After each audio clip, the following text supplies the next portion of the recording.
दोस्तों नमस्कार। मेरे पीछे जो तस्वीर में आप देख रहे हैं ये शेख हसीना है, बांग्लादेश की पूर्व प्रधानमंत्री। किसी भी देश में लंबे समय तक महिला प्रधानमंत्री के रूप में इन्होंने सेवा दिया है।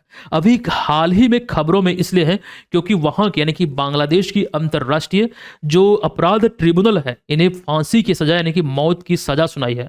दोस्तों आपको ये भी मालूम होगा कि 2024 में बांग्लादेश में राजनीतिक उथल पुथल हुआ था। हालांकि ये मामला 2024 का नहीं है, बहुत पुराना मामला है और मानवता के खिलाफ अपराध की श्रेणी में इन्हें अभी हाल ही में फांसी की सजा सुनाई गई है। केवल यही नहीं, बहुत सारे लोग और भी हैं जिन्हें यह सजा सुनाई गई है। दोस्तों आपको मालूम होगा कि 2024 में जो राजनीतिक उथल पुथल हुआ था वहां पर जैन जी का एक बड़ा हाथ था।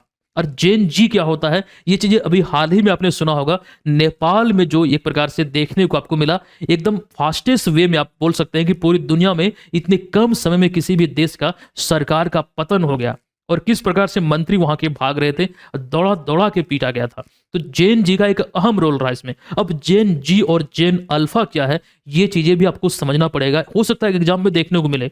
तो दोस्तों 1997 से लेकर 2012 तक जिनका भी जन्म हुआ है, 1997 से लेकर 2012 तक, तो उसे जैन जी कहा जाता है।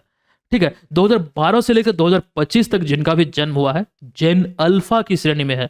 आप इसे ऐसे भी समझ सकते हैं कि जैन अल्फा उन्हें कहा जाता है जो बेसिकली इंटरनेट के दौर में ही पैदा लिए हैं, पले बड़े हैं, उसे जेन अल्फा कहा जाता है। 25 तक की हम बात कर रहे हैं। तो ये तमाम बातों को आपको ध्यान रखना है कि हो सकता है कि ये चीजें एग्जाम में पूछा जाए। और आपको ध्यान इस बात का रखना है कि इस मामले में इन्हें शेख हसीना को फांसी की सजा सुनाई गई है। और साथ ही साथ आप ये भी जरूर ध्यान रखिएगा, शेख हसीना की जो अभी हमने बात किया वो वर्तमान में भारत में है, भारत की शरण ली थी 2024 में। ये तमाम चीजें जो जानकारी स्वरूप इंपॉर्टेंट मुझे लगा वो आपके बीच हमने रखा। धन्यवाद। जय